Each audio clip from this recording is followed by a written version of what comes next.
Welcome to Veil Marks, where we uncover the stories that move your soul. What you're about to hear is not just about a man and a dog, it's about honor, sacrifice, and the quiet kind of loyalty that doesn't ask for praise but deserves the world's respect.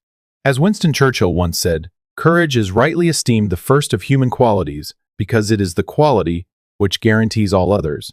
Today's story holds that truth in every breath.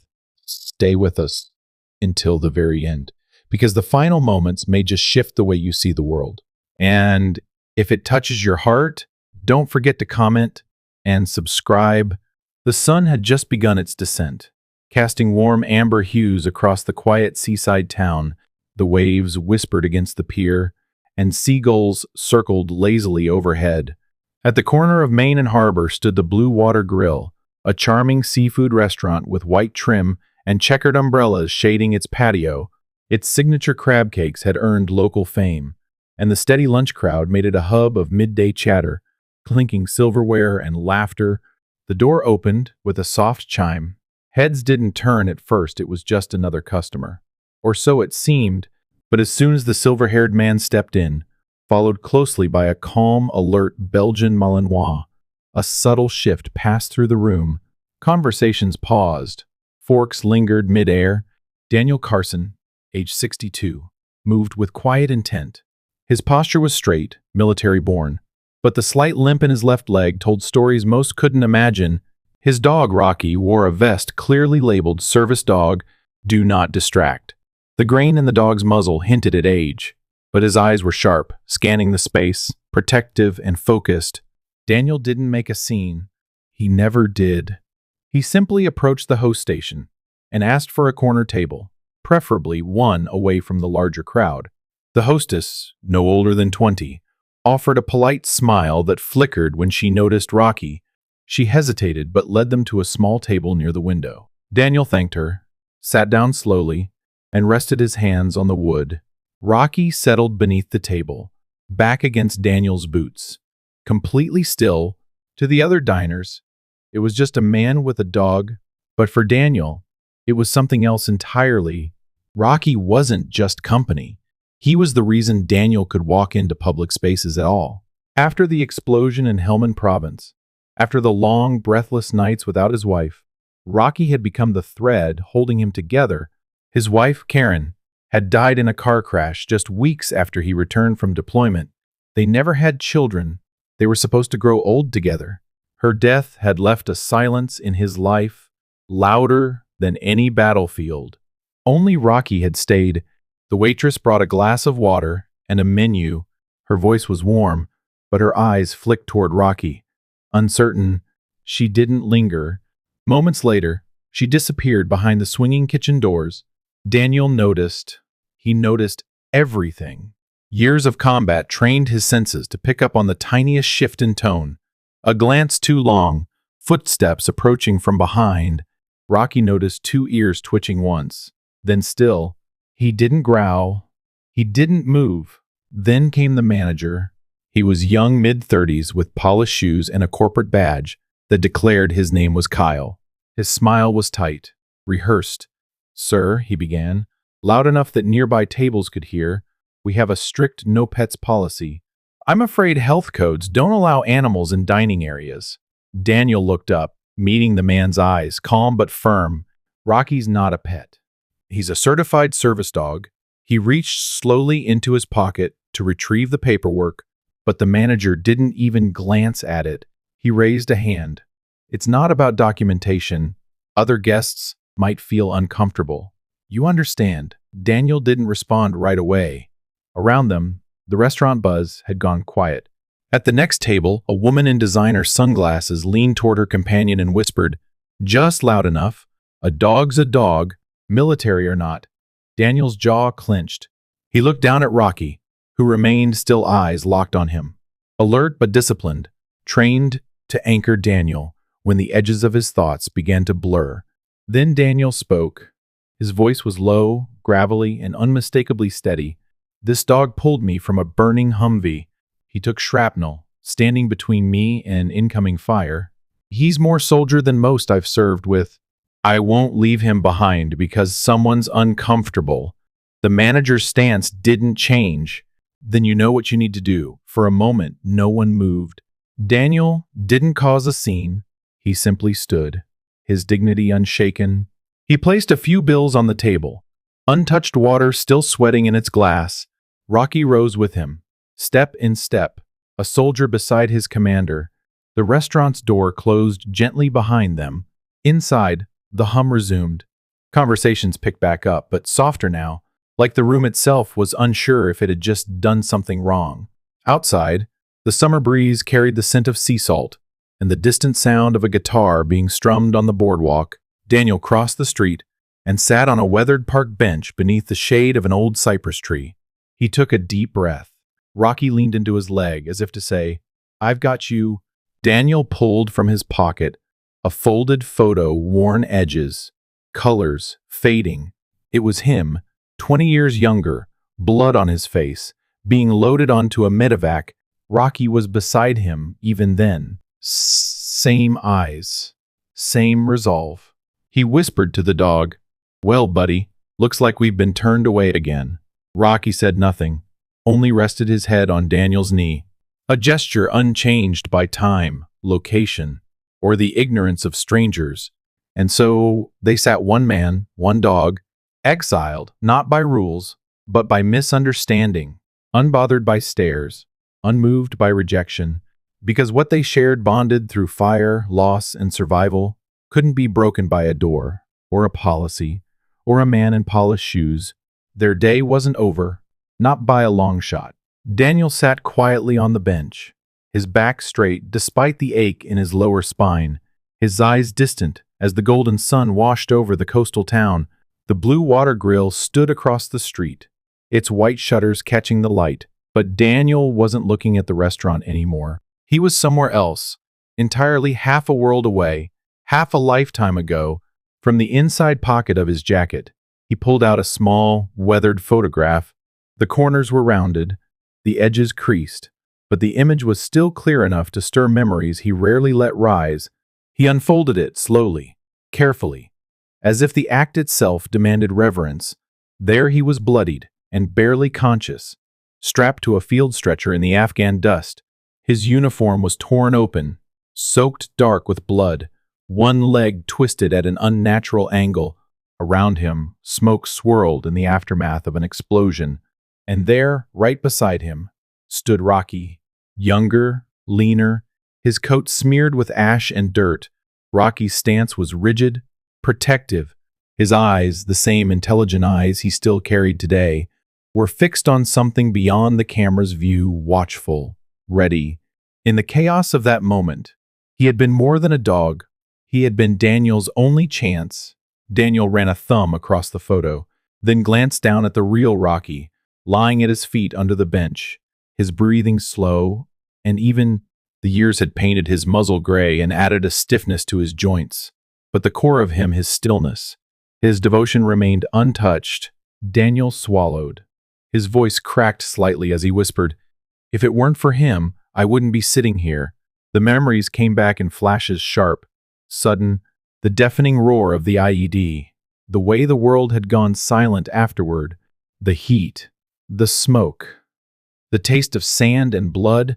He remembered opening his eyes to see the twisted wreckage of the Humvee and feeling the unbearable weight crushing his left leg. He couldn't move, couldn't call out. Then he heard it, a bark, low, determined. Not panic, but purpose. Rocky had been thrown from the vehicle too, but somehow he had made it to Daniel. The dog had squeezed through jagged metal, glass, and fire. He had pulled at Daniel's vest, barked rhythmically to signal medics, nudged debris aside with his paws and nose. When Daniel began to lose consciousness again, Rocky had pressed against him, keeping him awake with the pressure of his body, refusing to let him go. When the medics finally arrived, Rocky wouldn't leave Daniel's side. One of the younger soldiers had tried to pull him away during the medevac, and the dog had growled low, controlled, but unmistakable. A warning, a promise. After that day, everything changed. Daniel had spent months in recovery, 2 surgeries on his leg, multiple skin grafts, and an endless stream of physical therapy, but the injuries that lingered longest weren't the visible ones. The noise of crowds, the bang of a car door, the unexpected flash of a camera, all of it could send his pulse spiking. It was Rocky who got him through. He learned to sense Daniel's breathing shifts before panic attacks hit. He was trained to nudge Daniel's hands, to guide him out of tight spaces, to block strangers from getting too close. But more than that, Rocky had simply been there, night after night, on the floor by the bed, in the passenger seat during long drives, at his feet during veterans' appointments. When the questions got too close, then Karen died. Daniel blinked back, the sting in his eyes. The car accident had been sudden. She had gone to the store, nothing out of the ordinary, and never come back. It had happened just weeks after Daniel came home for good. He was still walking with a cane, still adjusting to civilian life, still having nightmares.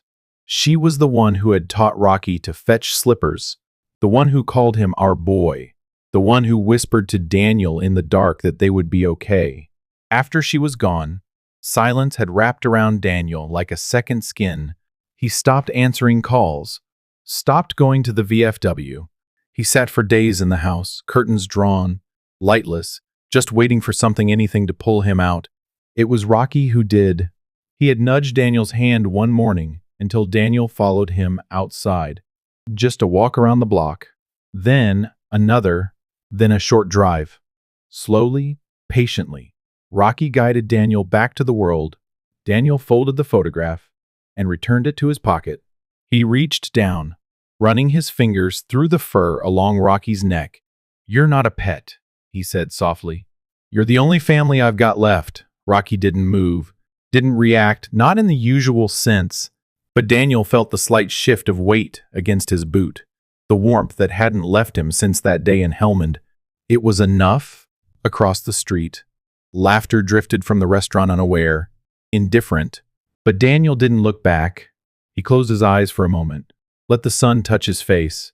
In his chest, where grief and memory lived, there was pain, but also something else: stillness, connection. And beneath the bench, Rocky kept watch, just as he always had. A few feet from the park bench where Daniel sat, the world had already begun to move on. Cars rolled past. Conversations resumed at the Blue Water Grill. Children laughed from a nearby playground, but Daniel remained still, his body grounded by the warm weight of Rocky resting at his feet, the photograph of their past still tucked safely inside his coat. He had no idea that only minutes earlier, a college student seated on the restaurant's patio had filmed the confrontation, capturing the moment that a manager dismissed Daniel and asked him to leave. Rocky calmly by his side. The footage wasn't long, just under 30 seconds. But it didn't need to be. The student, a communications major named Trent, had posted it online with a sarcastic caption, "PTSD and pets guess. That's the new IP." His intent hadn't been cruel, at least not consciously. He had thought it would spark laughs among his friends, maybe provoke a few heated comments. What he hadn't expected was the flood. Within 30 minutes, the video had been shared over 1,000 times. Some viewers rolled their eyes. Others scoffed at the manager, but a few, those with sharp eyes and long memories, looked past the sarcasm and recognized the man in the footage. Among them was Staff Sergeant Luis Morales, a retired Marine living 3 counties over. He had served in Bravo Unit during the Kandahar campaign. As he watched the video, his brows knit slowly together. The man in the clip wasn't just any veteran. That was Daniel Carson. Carson had saved his life. Luis didn't hesitate. He forwarded the video to a group chat titled "Bravo Brotherhood, Never Out of Uniform." The thread lit up within minutes. "Is that him, Carson?" "No doubt." "Did you see the dog?" "That's Rocky, man. That's the Rocky." What the hell kind of place does that to him? More than one member of the chat still bore physical scars from the same blast Daniel had pulled them out of.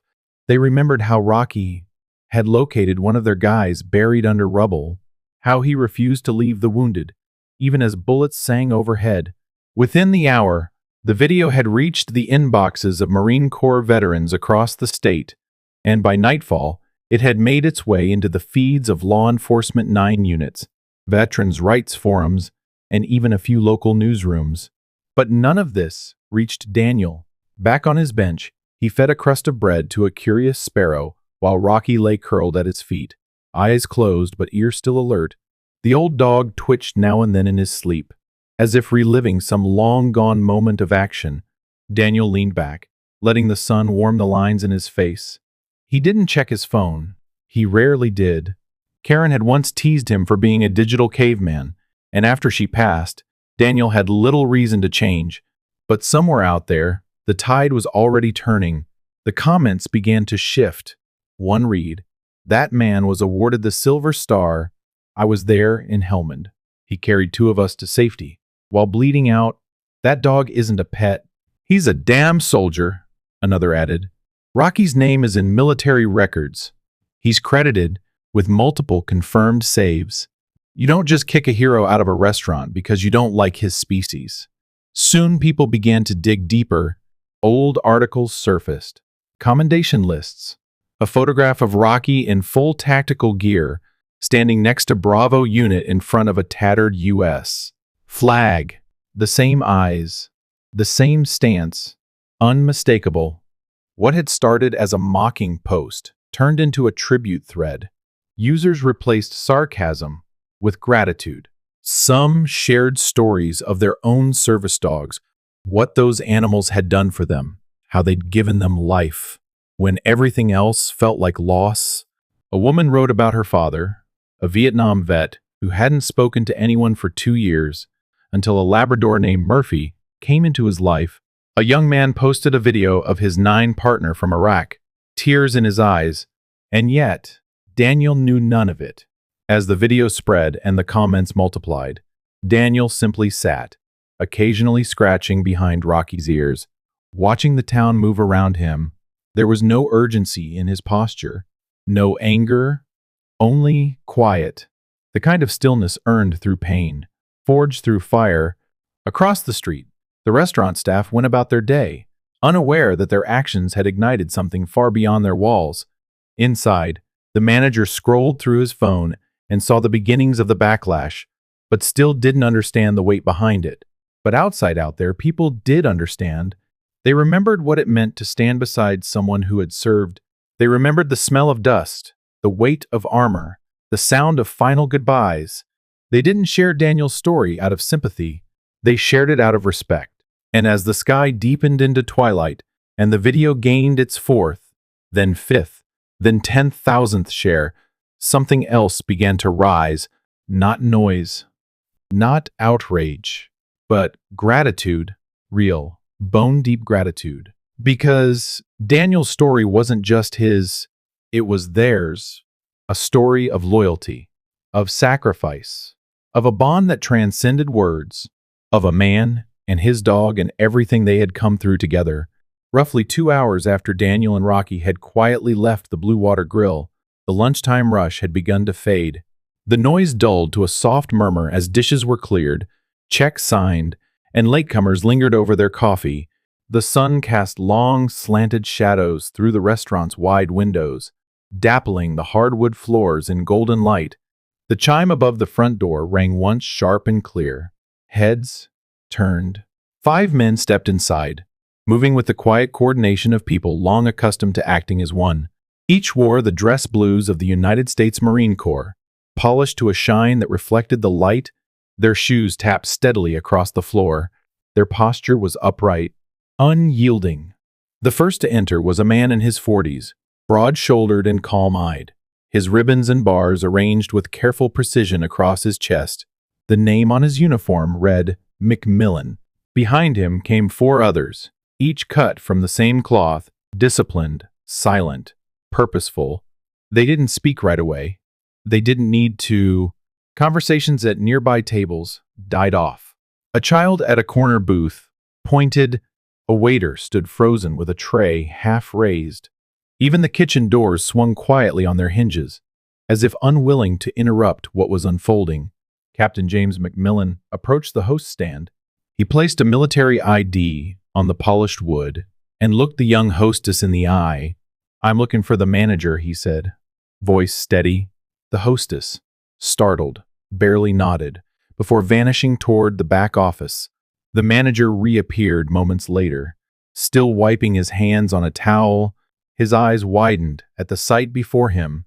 The tension in his jaw hinted that he already knew this wasn't going to be a casual conversation. Good afternoon, the manager stammered. Macmillan gave a slight nod. Good afternoon. We're here regarding a gentleman named Daniel Carson. He was here earlier today with a service dog named Rocky. The manager shifted uncomfortably. Yes, I remember there was a misunderstanding.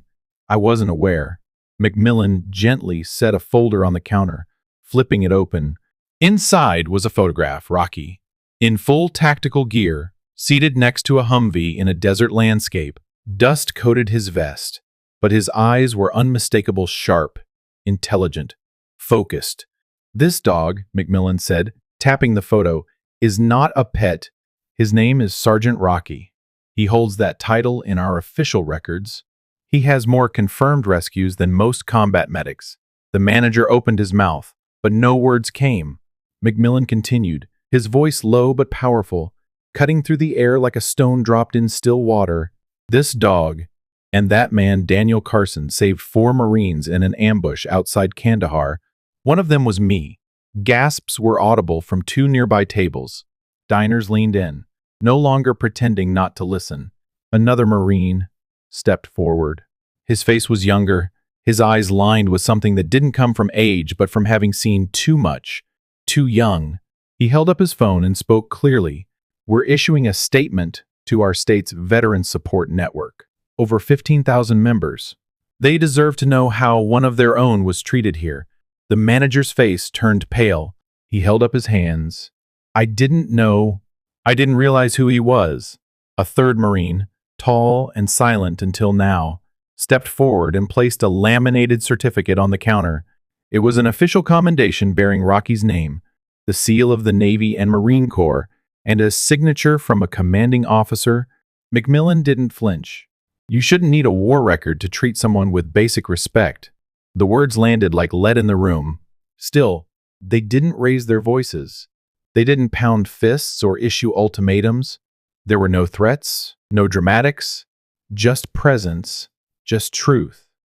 Then, as quietly as they had come, Macmillan reached into his coat pocket one last time and retrieved a framed photograph. It showed Rocky and Daniel standing side by side outside a forward operating base, both covered in dust, both looking straight at the camera.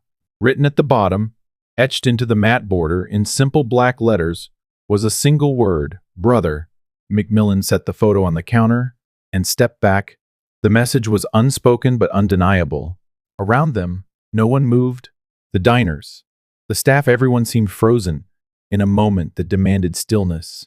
The manager stared at the photo, his hands awkwardly clasped in front of him, and for once had nothing left to say. The Marines didn't stay to lecture or scold. Their presence alone had done more than any confrontation could. Slowly, in sync, they turned and walked out the door. The chime rang again. The spell lifted. A child whispered to his mother. Someone at a booth wiped away a tear. The clatter of silverware resumed, tentative at first, but something had changed. Back at the counter, the photo remained a quiet tribute, a reminder, a rebuke. And outside, down the street, Daniel and Rocky still sat in quiet solitude, unaware of the storm that had moved through in their name or the ripples it had left behind. But for everyone who had witnessed it, the message was clear. No Marine gets left behind, not even at lunch. The sun had dropped a little lower in the sky, painting the town in hues of copper and pale pink. Streetlights flickered on in slow succession, casting long shadows over sidewalks and benches. Daniel remained on his seat in the park. Rocky nestled at his side, their shared silence wrapping around them like an old, familiar coat. Across the street, inside the Blue Water Grill, the storm of whispers left behind by the Marines' visit still hung in the air. Staff members moved slower, more carefully now. Conversations between waiters dropped to hushed tones. Even the manager, earlier so firm and sure in his decision, had not reappeared since disappearing into the back office. But not everyone stayed frozen. Sophie, a 20-year-old server, stood behind the counter, clutching a takeout container she had just packed herself. She wasn't the fastest waitress, nor the most confident, but she had been the one to serve Daniel that afternoon, the one who had smiled and walked away when she saw Rocky under the table. She hadn't said anything then. She had seen the discomfort, the hesitation in her manager's face. She had heard the woman at the next table murmur something dismissive about a dog being just a dog. She had chosen not to speak, not to interfere. After all, she thought at the time, it wasn't her place. But now she couldn't stop thinking about it. The way Daniel had stood quiet, dignified, not demanding anything, just trying to have lunch, the way Rocky had followed with such calm precision, so unlike any pet she'd ever seen, and then the Marines, 5 of them, walking in like something out of a movie, and reminding everyone of the man they had just pushed aside. It wasn't guilt that moved her now. It was clarity.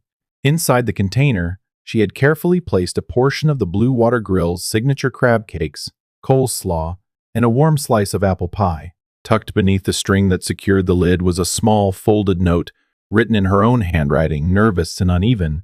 "We were wrong. Please let us make it right." Her heart thudded in her chest as she stepped out of the restaurant and crossed the quiet street. The wind lifted the scent of seawater and salt. Cars drove past, without noticing her.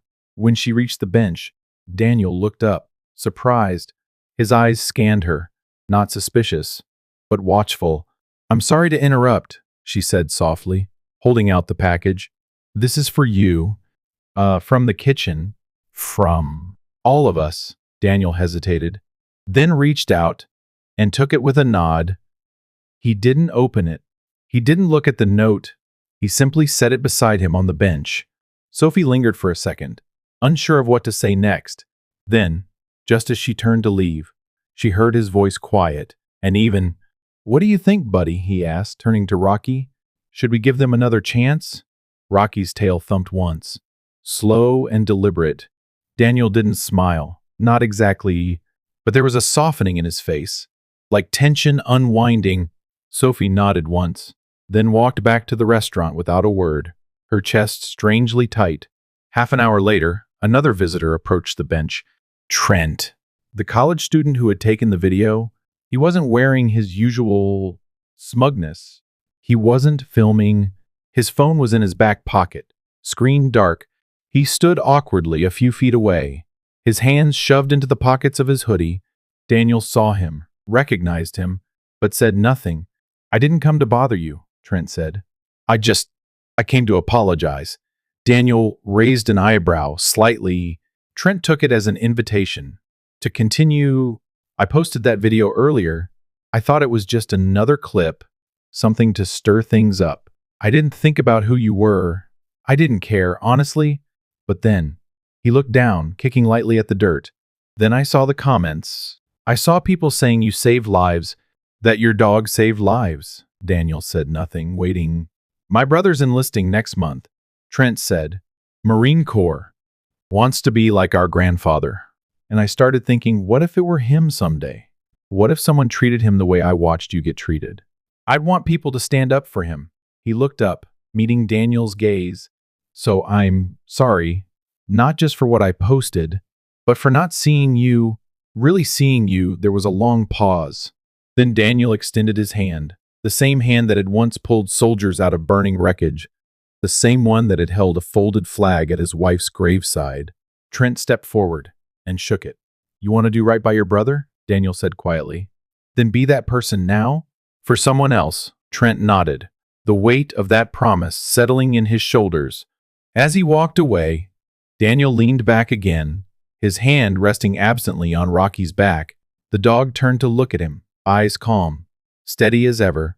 "You're not just saving me anymore," Daniel murmured. "You're reminding people who they are." The night air was growing cooler, the last of the sun dipping behind the horizon. Across the street, faces appeared at the windows of the Blue Water Grill diners watching, not out of judgment now, but something closer to reverence. Some lowered their heads. Others lifted their glasses slightly, quietly, in a kind of silent toast. Inside, the manager sat alone in his office. The photo of Rocky and Daniel on the desk in front of him. The word brother stared back at him, not accusing, but honest. He reached for a pen, unsure what he'd write yet. But knowing something needed to change, back on the bench, Daniel opened the container at last. The smell of warm crab cakes drifted upward. Rocky sniffed once, content. Daniel broke off a piece and handed it down. To second chances, he said. Rocky took it gently, as always, and for the first time that day, Daniel took a bite too. 1 week after the quiet storm that had rippled through the Blue Water Grill, Daniel stood a little straighter than usual. The Community Veterans Center was modest, an old brick building with a flag out front and a bronze plaque on the door, but inside, the atmosphere that afternoon held the weight of something sacred. The room was filled with quiet nods, polished shoes, uniforms pressed with care. Some men wore medals. Others wore the etched stories of battles in the lines of their faces. They didn't need to say much to one another. That was the language of those who had served. Silence could be honor. A glance could say, I remember. Me too. Daniel didn't expect much. He never did. He had shown up because Macmillan had called and said, simply, there's something we'd like to give you. When he walked in, Rocky by his side as always, the room stood, not because protocol demanded it, but because respect did. An older Marine stepped forward, his grip firm as he shook Daniel's hand. From his pocket, he produced a small, heavy coin circular, burnished bronze, with the insignia of Bravo Unit etched on one side, and on the other the words, For Brotherhood Beyond the Battlefield. It was a unit coin, but not just any. This one was custom forged, given only to those whose service had saved lives, even after discharge, rare, honored, and almost never handed to someone not in active duty. Daniel took it in his palm and closed his fingers around it. It felt heavier than it should. Afterward, there were no speeches, just claps on the shoulder, hugs that held a second longer than usual. Rocky stood still through it all, as if knowing this moment belonged not just to Daniel but to both of them. That evening, long after the others had gone, Daniel sat on the back porch of his modest home, looking out at the tree line, silhouetted against the deepening sky. Rocky lay beside him, ears twitching at the hum of cicadas. Daniel held the coin between his fingers, letting it catch the last of the light. He was tired, not just the kind of tired sleep could fix, but the kind that comes from carrying years in your bones, from having lived through fire and loss, and still waking up to do the next right thing. His leg ached more than usual that day. He didn't complain. He never had, but he felt it. And he knew he wasn't who he used to be. Rocky had begun to slow too. The stairs took him a second longer. The distance between alert and action stretched just a breath more than before. Still loyal, still sharp, but time had left its fingerprints. Daniel turned his gaze toward the side yard, where a young man was standing with his hands at his sides, waiting patiently. His name was Caleb, 26, recently discharged from the Army.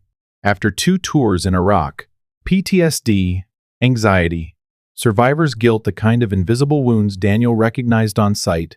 They'd met through Macmillan, who had quietly suggested, "You might want to talk to this kid." Daniel had agreed, if only because he remembered what it felt like to be young and full of noise that no one else could hear. Now, over several visits, a quiet understanding had formed between them. Caleb didn't say much, but he always arrived early. He listened when Daniel spoke, and most importantly, Rocky had taken to him. The dog didn't bond easily with just anyone, but with Caleb, something clicked. Maybe it was the way he moved, gentle, cautious, with the heaviness of someone who had known too much too soon.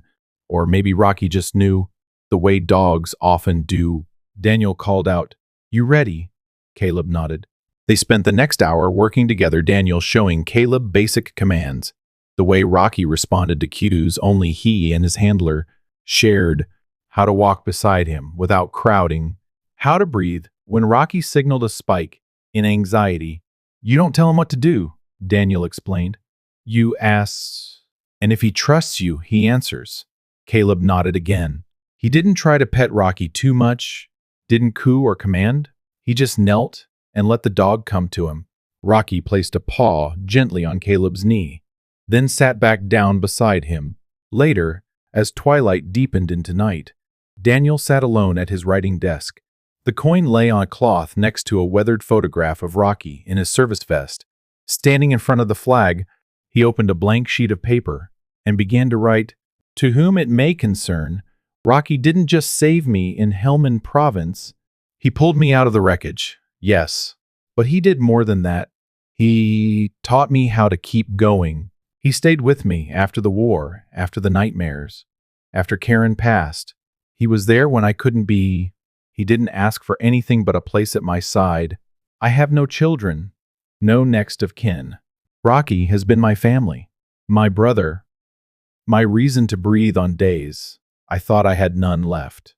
If a time comes when I'm no longer able to care for him, or when the stares are too much, or the silence too loud, he deserves a partner who understands what it means to survive. That's why I've chosen Caleb, because Rocky still has work to do, and Caleb still needs saving. Some legacies aren't medals or photos. They're living, breathing, waiting. Rocky isn't just a dog, he's a soldier. And his mission isn't over. With respect and trust, Daniel Carson." He folded the letter, placed it in an envelope, and tucked it beneath the coin. The porch light buzzed softly behind him. Inside, Rocky was already curled up on the rug, his eyes blinking slow, one ear still trained toward the door. Daniel stepped outside for a final moment beneath the stars. The sky stretched wide above him, familiar and quiet. He felt no fear, only peace, because some bonds don't end. They evolve. And that night, in a house lined with the echoes of love and service, a sacred handoff had quietly begun, a legacy not of words, but of presence, a silent salute from one warrior to the next. The sign was small, framed in wood, the color of old oak, hung just beside the Blue Water Grill's front door. It hadn't always been there. For years, the wall had held nothing but a menu and a "No Pets Allowed" notice tucked beside the daily specials. But that sign was gone, now replaced by something new. "We proudly welcome all veterans and their four-legged companions." Beneath the words was a small brass plaque engraved with two names, Daniel and Rocky, Bravo Unit, never forgotten. Clara, the restaurant's owner, had returned from a trip out of state just days after everything unfolded. Her staff had filled her in, hesitantly uncertain of how she might respond. But as soon as she saw the photo, the Marines had left behind Rocky in full tactical gear beside a dust-covered Daniel. The word "brother" stamped below Clara sat down at the counter and didn't speak for a long time. Her father had served in Vietnam. He rarely spoke about it, but when he did, it was always with reverence for those who stood beside him. The men, the medics, and especially the dogs.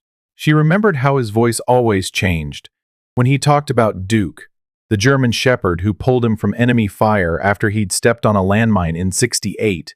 So when Clara saw the photo, she didn't just see a dog, she saw every soldier her father had carried in his memory. She saw what her staff hadn't, and she decided that would never happen again. Under her roof, the change was quiet, but meaningful. She added a framed collage of military working dogs through history. Inside the entryway, World War II, Vietnam, Iraq, Afghanistan. Each photo labeled, each face proud. She printed new menus with a symbol of a paw print beside a folded flag. She even organized a special table tucked into the corner, Daniel's old seat, with a small American flag standing in a mason jar and a custom-etched plaque across the center, reserved for Daniel and Rocky. 1 week later, the town came together. It wasn't a parade. It wasn't loud. It was better than that. Children from the local elementary school arrived first, clutching handmade cards in crayon and marker. Some drew flags. Others drew dogs with capes. One simply wrote, "Thank you, Rocky. I want to be like you when I grow up." Parents came next, holding steaming travel mugs and folding chairs. The mayor, a former Army reservist, showed up in plain clothes but pinned a small medal to his lapel. The crowd didn't wait for speeches.